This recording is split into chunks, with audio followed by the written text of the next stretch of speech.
Hello, everyone, and welcome to another episode of the Ziauddin Faculty of Law, Politics and Governance podcast. This is your host, Ali Hassam, and with me, as always, is the brilliant Professor Alex Lawson. Hi, Alex, how are you doing today? I'm okay, Professor. How are you? I'm all right. Thank you once again for your time. And as we have been doing across this series, we're going to be talking about another interesting aspect of international law. And this is something which is a personal interest of yours as well. Yep. And by proxy, me as well, over the past few years of interaction with you. We're going to be talking about aviation today. And so commercial aviation mainly is going to be our focus. We're going to talk about various aspects of it. But first and foremost, of course, there's a lot of communication, coordination, collaboration between countries, sovereign states, international bodies in terms of, setting up flight plans, giving clearance for using certain airspace, so on and so forth. But before we get into the nitty-gritties of it, let's generally have a lay down of what the international law structure or regulatory environment is like in terms of aviation. Yeah. Well, I mean, obviously, aviation is now the sort of primary means that people travel over more than like single state distances. People will travel between a neighboring state by car or train or something. But if they're traveling between, more than the one state apart, if they're traveling from like France to Italy, for example, they'll fly rather than traveling by train or car or even boat like they used to. And the regime is one of cooperation. The rule is to try and have your skies open as much as possible so that they are accessible. That's governed by various treaties on that. To make the routes the most efficient that are possible. There are obviously sometimes limitations on that because there are conflicts that occur that stop that from happening. But generally speaking, airspace is open, and the main requirement is that you file a flight plan before you take off. And again, that's regulated. There's lots of regulation between the different controllers because as a plane traverses, for example, if you're flying from Pakistan to the UK, you might fly over like 6 different European states. Yeah. As you go over each state, you are handed over to a different set of controllers.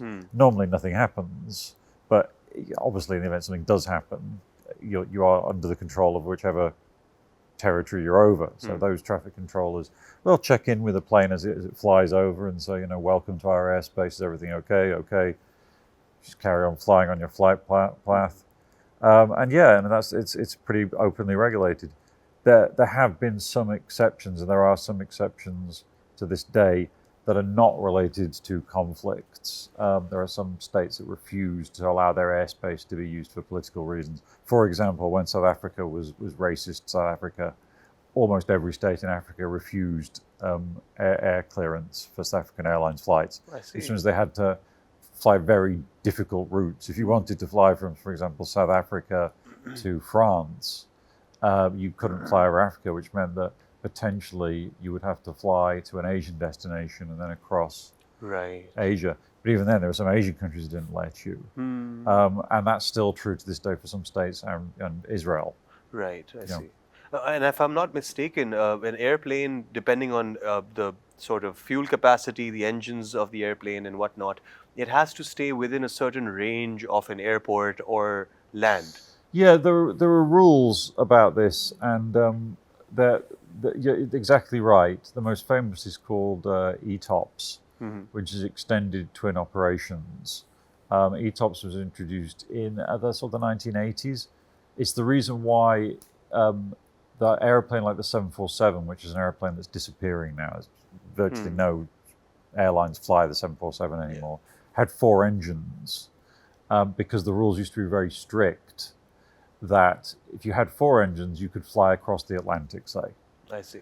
And then what happened is that there were rules that said you have to be a certain distance away from a diversion airport. But with 4 engines, that wasn't so much of a problem. You could be quite a long way away because you could afford to lose. Basically, if you're on a 4-engine plane and you're up at cruising speed, if 3 of the engines fail, you're going to be fine. Even if three engines. If 3 engines fail, you can fly on 1 engine. Oh, it's wow. not going to be very pleasant for the pilots, and they're going to land as soon as they can. But you're going to be perfectly safe, right? See.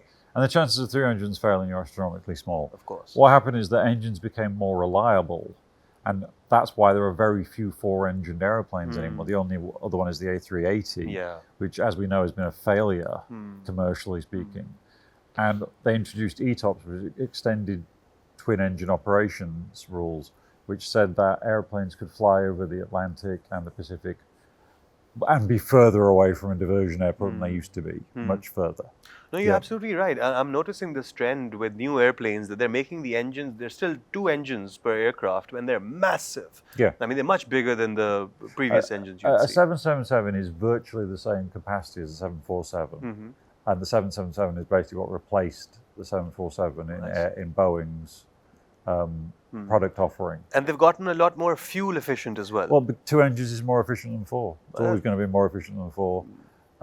And you just don't need them. And the chances of one of 2 engines failing are astronomically small. And the chances of both of them failing are so small that it's not even worth registering. It's in the billions. Right. So one. it's a risk that's negligible. It's something that you can it made ignore. sense, in the 1950s, 60s, and 70s to have 4 engines because they were less reliable. But now it's, they're just not going to. Makes sense. To, All right. to go wrong. Circling back to what we were talking about in terms of, like you mentioned, that the African states didn't allow South African airlines to fly over their airspace. So let's talk about airspace, sovereign airspace.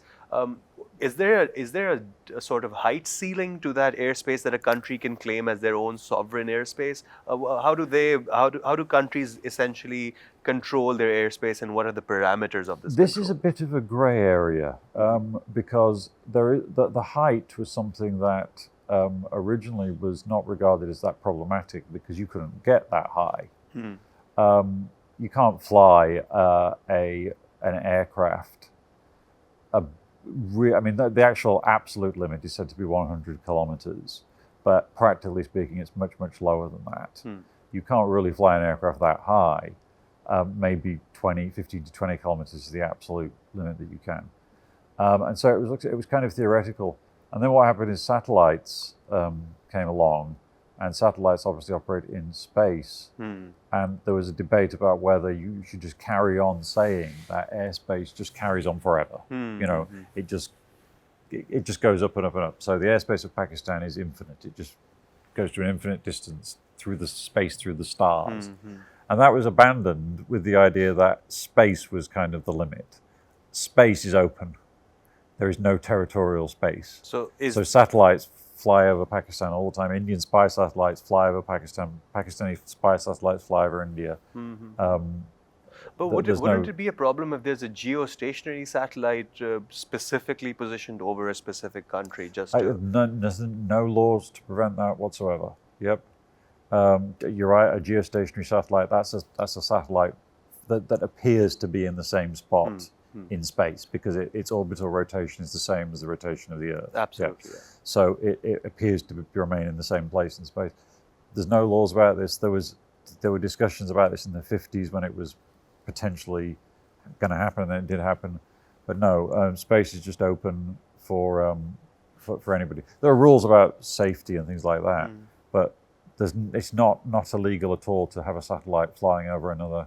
Right. But now we're talking about out of the atmosphere. We're talking about the stratosphere and even higher than that. We're talking about out of the stratosphere, yeah. Absolutely. So, but raises questions about planes that are just on the borderline of these two, like the SR-71, for instance. And you have other examples like this as well. Obviously, now it's defunct. But they made a sort of a hint about it in the latest Top Gun movie. Yeah, there's a copy of the SR-72, which is a concept. Yeah, essentially. And they call it Dark Star in the movie, Yeah. So what about these kind of planes that are really not low enough to hinder any commercial aviation, but not high enough to be considered in space? That would be a violation of sovereign airspace. All right. Yeah, because they're operating below, like I said, it's not a really fixed rule, but there's something called the Kármán line, which is 100 kilometers, which is considered to be the point at which you can't fly an airplane anymore. Now it's a spaceship.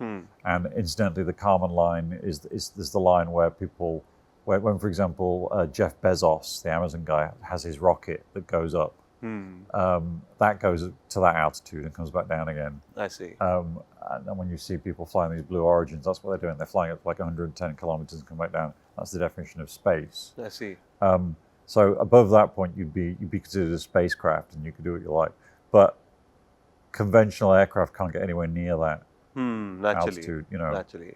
I mean, there's no air in space, so they don't have the oxygen to. Well, that's the point. I combust mean, the fuel. Kármán line is supposed to be. 100 kilometers is a very convenient figure, right? And a lot of people suspect it's just a convenient figure. It's a round figure. But the idea of the Kármán line is the point at which an aircraft couldn't get lift anymore. So it wouldn't be operating as an aircraft would operate. Absolutely. But you're also right that practically speaking, their engines just wouldn't work up there. Absolutely. Yeah. So let's say, okay, so we've figured out space, we figured out satellites. There's absolutely no problem with that. At present, obviously, a huge sort of conversation about space law, air and space law has started over the past few decades, of course. But how do countries enforce their sort of the maintenance of their airspace and their sovereignty, essentially? Is permission sought beforehand when the flight plan of a commercial aircraft is filed, or is the permission sort of governed by treaties, or is it a blanket permission until revoked? How does that work? Yeah, well, the states have treaties with other states. The exceptions are there are some areas that are called like open skies areas, where it's not governed just by the states. For example, the European Union is obvious one. The European Union has coordination amongst how it uses its airspace. So there's an overall treaty, but then individually the airlines have to have flight plans for each flight. Now, often those are simply repetitive because most flights are just scheduled flights. Not all flights are like that, and sometimes things go wrong and planes are delayed and you have to have a new flight plan. But that's all controlled by logging. Like I said, most of the time it's just regular, but logging a flight plan and making everybody aware along the route that these flights are going to be there at this time. And just incidentally, if you are ever on an airplane and you happen to have very good seeing conditions, you might sometimes look up and see an airplane flying exactly the same route that you're flying, but 5,000 feet above, or look down and find one 5,000 feet below, because that's how they separate them, is by vertical separation, because you're trying to fly the most efficient route possible, and the most efficient route possible is obviously a straight line, if you can. So they will stack airplanes at different altitudes. It's quite freaky if you've ever seen it. Yeah, it's interesting as well. Air traffic control honestly fascinates me. Oh, yeah, so it's incredibly high stress. Absolutely. And on top of that, you can barely understand what they're saying over the radio. Yeah, well, that's the other problem is language. I was watching just a documentary yesterday. One of the problems was they just couldn't understand what the guy was saying because English is sort of the lingua franca, the universal language. Yeah. But this guy had a really thick German accent, and they were like, what are you saying? Which unfortunately led to an air crash. Oh dear. Yeah. Oh dear, that's terrible. Yeah. Oh. But you would expect that pilots are trained in linguistics, and same with air traffic controllers as well. Yeah, I mean, but it's expecting a lot, and often on flights there'll be one person who's stronger at communication than the other person. But then that's not ideal because in an emergency you're having to communicate through somebody else. And that absolutely in emergencies you don't want to be doing that. There's something you said that piqued my interest. You said something about open airspace. Is this somehow related to how we have international waters when it comes to maritime law, that a specific distance away from your border, then it's, no country's sovereign territory, it's just international waters? Is it similar to that in aviation? In aviation, every state has airspace that either goes up to the border of the neighboring state, or if it's a state with a shoreline, it's the same as it is for territorial seas. It's 12 nautical miles. I see. Yeah, so it's the same rule. You have sovereignty over that airspace, and if a Indian airplane flies within 11 nautical miles of the coast of Pakistan, then it's in Pakistani territory. I see. And is liable to be warned and then shot down. I see. Yeah. Okay. And then international airspace is governed by treaties. No one can control it. But again, you still have to ensure that you're flying a route that nobody else is flying. You can fly a route that's vertically separated, but you can't literally be in the same place at the same time as someone else, otherwise you're in trouble. But which air traffic controller would be responsible, say, if you're flying over the Pacific Ocean or the Atlantic Ocean? Well, I mean, it'd be the last one that handed over, Okay. and then whichever one was nearest would then take responsibility. As long, and there's always somebody who's nearest, but it sometimes can be quite a long way away over the Atlantic and the Pacific. Yeah, so whoever's nearest would be there, and they would be the one that you would contact, and they'd be aware of you. Right. You know. So you mentioned that if someone's airspace is breached, they can be warned and then shot down. Yeah. Well, they don't really have to be warned. I mean, you can just shoot them down, really. And that's completely legal in terms of... Yeah, I mean, it's obviously warning them is ideal, because most of the time it's a mistake. Yeah. You know. And we've had a number of those mistakes in the past. We've had loads. Iranian aircraft was shot down by Americans. A Malaysian aircraft was shot down by Ukrainians, I believe. Russians. Well, Russians in Ukraine. Yeah. Well, yeah. So,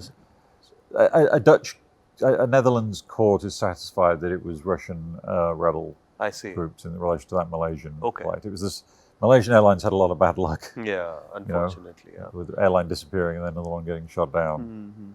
So, what was the story behind these two things? I think the Iran air flight was the Iran one big was over 80s, I believe. 88. It was over non-sovereign airspace, so international airspace. And because there's been a mixture, there've been some that have been in international airspace and some that have been in sovereign airspace. And that one was over the Persian Gulf, outside of Iranian airspace. And a US Navy cruiser, which was fighting a surface battle at the time, they mistook it for what they thought was an Iranian Air Force jet that was coming to attack it and launch a missile. And that was shot down, and part of it was to do with the fact that they were using quite a sophisticated automatic missile system. The Falklands War 6 years earlier had kind of demonstrated that you needed, humans were too slow, you needed computers that could react really quickly. And that was part of it, but that didn't, the computer didn't just do it on its own. Somebody did have to make a firing decision, and they, made a misidentification and shot down a civilian airline and killed a lot of people. So. And there's no difference in the radio signature or anything that you can tell, the radar signature, I'm sorry, well, airplanes have things called transponders, which they turn on to maximize their radar signature. Because radar is usually a sensor that works by sending a beam out and the beam bounces back.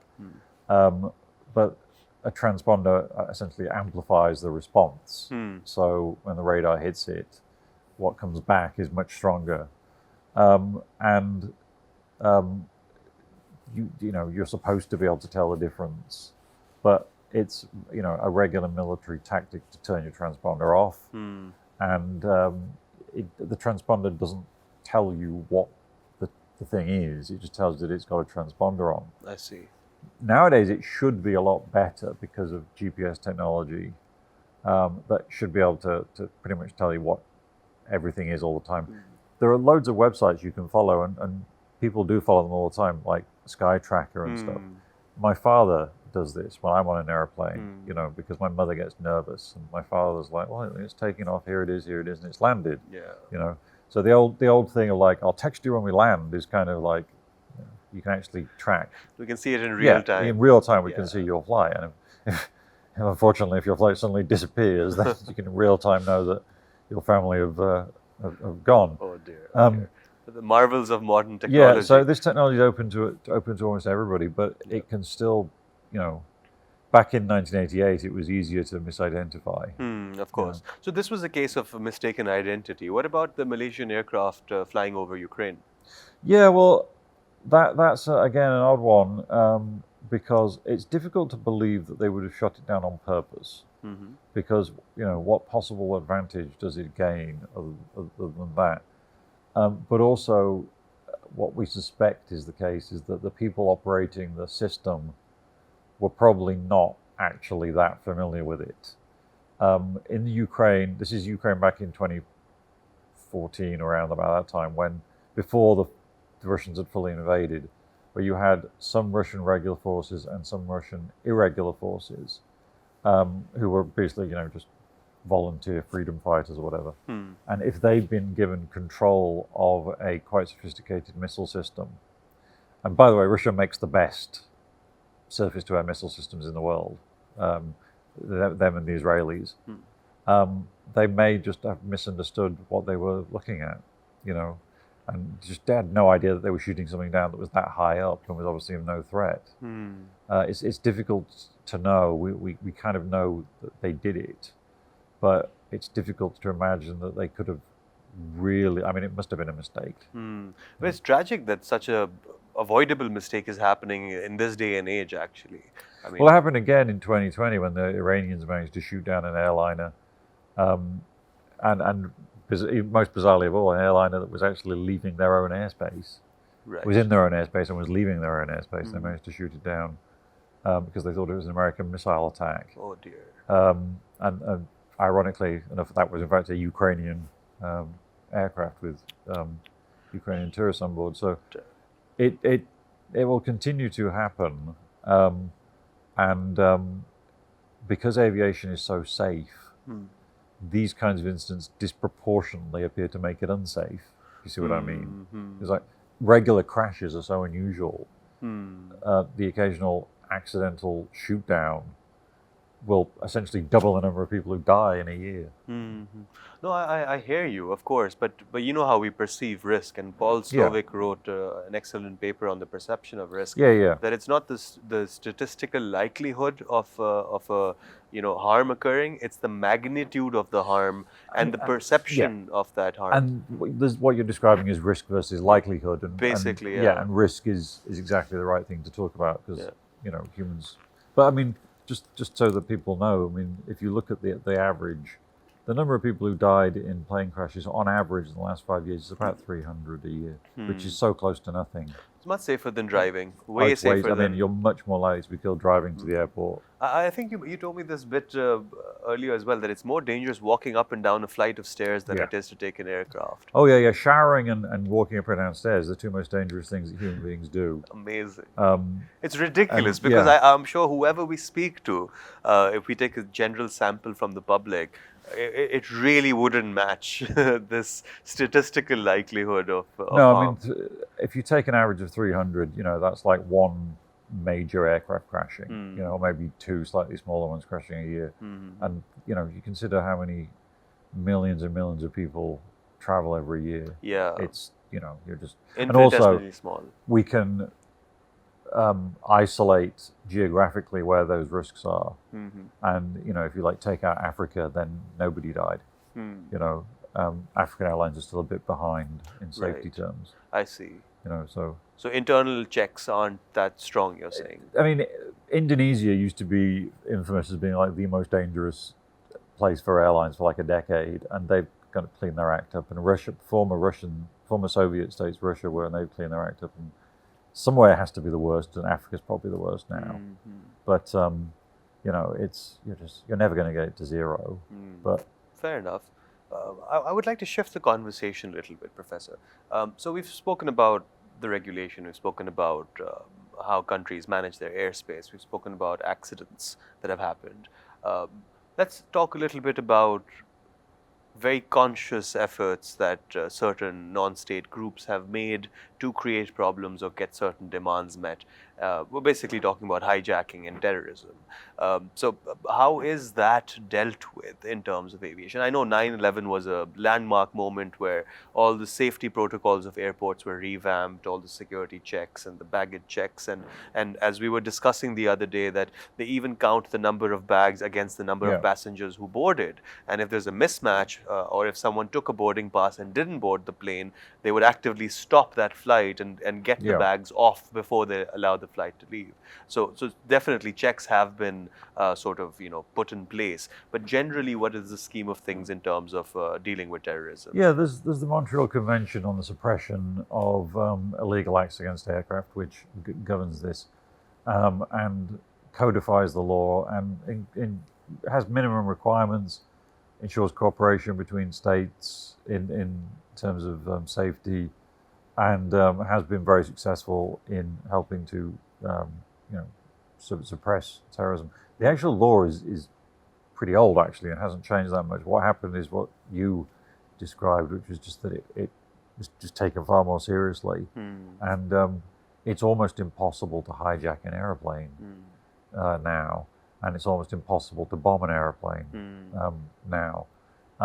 Even the 9/11 hijackers were using the most primitive technology imaginable. It was razor blades melted into toothbrushes that they were using. They weren't even using guns. They were just basically threatening people with, improvised knives. Shivs, basically. Yeah, shivs, yeah. My God. And in those days, cockpit doors weren't locked. And now cockpit doors are habitually locked.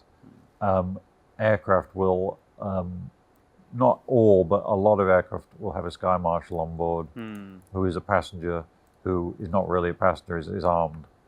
And because there's this idea somehow that if you shoot a hole in an airplane, everyone dies. No, it doesn't. It doesn't. Yeah. If a hole is shot in an airplane, it will decompress, the pilot will fly down, everyone will be fine. Right? So having a guy on board with a gun makes sense. And for example, El Al have had sky marshals, that's the Israeli airline, forever, right from the beginning. But other airlines have now adopted this practice, and the scanners you have at airports and stuff. But it was always there, But the rules have been there since the 1980s, and it's just practically just doesn't happen much anymore,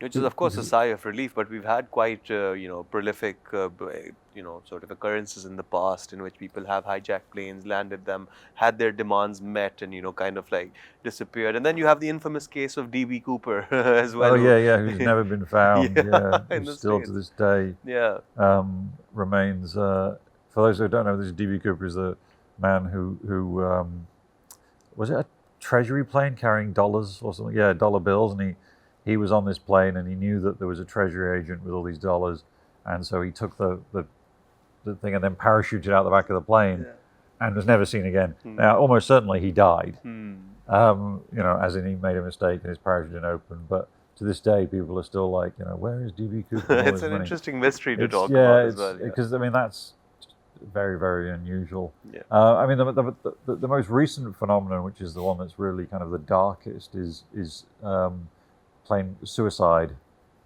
People committing suicide by crashing their planes, pilots, which has happened at least twice and possibly 4 times that we know about. And that's introduced new rules because after 9/11 they started locking doors, which makes sense because you don't want people coming in and taking over the cockpit. If the doors are locked, the worst that can happen is the terrorists can start executing passengers, but the pilot can just land the plane, right? And if you can get it down as quickly as possible, you can say, you're not going to have a 9/11 happen. But what would happen is, of course, is that one of the pilots would go and use the restroom, and that would leave only one pilot in the cockpit. The door is locked. That pilot decides to commit suicide. So now there is a rule called the 2 crew member rule. There has to be at least 2 people in the cockpit all the time. I see. And that is going to be one of the cabin crew and one of the pilots. So, because there's always going to be one pilot. Of course. Both the pilots are not going to go to the toilet at the same time. So if one pilot gets up to use the toilet, one of the cabin crew sits in the cockpit with the other pilot. And that means that you now have a 2-person rule in place at all times. It seems like we're discovering what things to put in place in terms of regulation. But they seem so obvious. Yeah. But now that we're talking about it, it does, But it's only when a tragedy happens, it suddenly occurs that it's obvious there should be 2 people. Absolutely. There, That makes sense. So in a general sense, and to kind of, sort of head this conversation towards a conclusion as well, do you think there's still room in any aspect of commercial aviation that still could use some improvement? Well, it would be nice if we could open up some of the airspace that we've previously not been able to open up. But for example, Ukraine is now closed. So if you take a flight now from Dubai to Europe, you have to take a different route where you go over Iraq, Mm-hmm. and you avoid Ukraine. Ukraine is in the way. It would be the most efficient way of going. So that would be nice. If there's airspace we could open up. Unfortunately, we can't because of armed conflicts going on, and that would make a difference. It has a huge environmental impact. I mean, not going the fastest route is environmentally difficult. One of the things that's So sorry to interrupt, but just a little bit of a trivia thing that I saw on the internet the other day. So when you look at a map of the world and you chart airline flights, and if you have a flat map, you'll notice that none of the lines are actually straight. They're going to be curved. And a lot of people were confused about that. I saw on the internet they had comments saying that, but that doesn't seem like the shortest route. But because of the Earth's curvature. Yeah, it's because it's a 2D representation of a 3D absolutely, yeah. thing. Yeah, so you're not going to get straight lines. Yeah. So you will see a curved line, most likely, curving towards the north if you're in the northern hemisphere, and that turns out to be the shortest distance. Well, most air travel is east to west. Yeah. Because of the way the world economy is structured. This is the problem for Heathrow Airport famously in London, is that it was built to the west of the city, and if you're building an airport in Europe, you should build it to the north or the south of the city, because if you build it to the west or the east, then the planes have to fly over the city. So, for example, Charles de Gaulle is I can't remember, it's north or south of Paris. You avoid that problem. But Heathrow's a sight to see. I was visiting a couple of years ago, and I think a plane was landing every 45 seconds to a minute. Yeah. It's incredible how synchronized it is. It's like you see a plane making a landing approach, and then you already see two planes behind it. Yeah, well, it's reduced on their final approach. Reduced separation is the most efficient thing. There's a certain limit at which you can't have airplanes traveling too quickly together because of something called wake vortex, where the previous airplane messes the airflow up for the airplane behind it, and that can basically cause the airplane behind it to stall and crash and kill everybody. Right. So there's a certain distance, and obviously a very small airplane following a very large airplane is going to have problems with that. But I think that the challenges are environmental, and they're regulatory as well. So opening up airspace would be better for the environment and better for everybody, because tickets would be cheaper if you fly in a straight line effectively. There's something called SAF, which is sustainable aviation fuel, which is not kerosene. And everyone's testing it, but there's no regime in place to really say this is the right stuff, and it has to be standardized. At the moment, everybody's coming up with different versions, and that's not going to work. You have to have the same fuel available at every single airport around the world that people can use. So SAF has to be standardized, and that's going to have to be regulated. Someone's going to have to say this is what it is, right? And this is now available in every airport. And also they're looking into things like having airplanes fly very close to each other as a way of reducing drag and increasing efficiency, in the same way that a flight of geese will fly in a diamond formation, because that's more efficient. That would have to be regulated as well. So I think these are all challenges. One of the things that happened very recently in the UK relating to aviation was drones. Now drones in the UK above a certain size have to be licensed. And the reason is because some idiot was flying his drone around Heathrow Airport. Oh, God. And of course that just shut down the airport. Right? Someone said, I saw this drone, and they had to shut down the airport until they were satisfied he wasn't there anymore. So that's something that has to be regulated. There's another scary phenomenon of people getting these laser pointers and shining them into the fronts of cockpits. That is that's simply illegal. But there are these challenges mostly relating to making aviation more environmentally friendly, and they need legal regulation. They need to be standardized. But in terms of making it safer, it's just getting safer and safer. And that's just the natural progression of. There's a point at which it just cannot get any safer. That just bad things just happen. Humans make mistakes. I mean, the ultimate breakthrough is going to be when you're going to have airplanes with no pilots, which you can already. But it's a confidence issue. Is that Well, there's two issues. First is the unions. Unions have negotiated it in such a way that there have to be pilots, and that's a huge problem, especially in America. Aviation unions are very powerful. Yeah. But secondly, there is a confidence issue, which people don't want to get in an airplane with no pilots, even though pilots are probably the biggest cause of crashes. Human error. Yeah, Yeah, exactly. Of course. But I think this has been a very fruitful discussion, Professor Lawson. Thank you. Thank you very much for your time, and I hope the listeners enjoyed today's episode. Stay tuned to this space, and we'll see you again next week. Thank you very much, Alex, and thank you to all of our listeners. Okay, goodbye. Goodbye.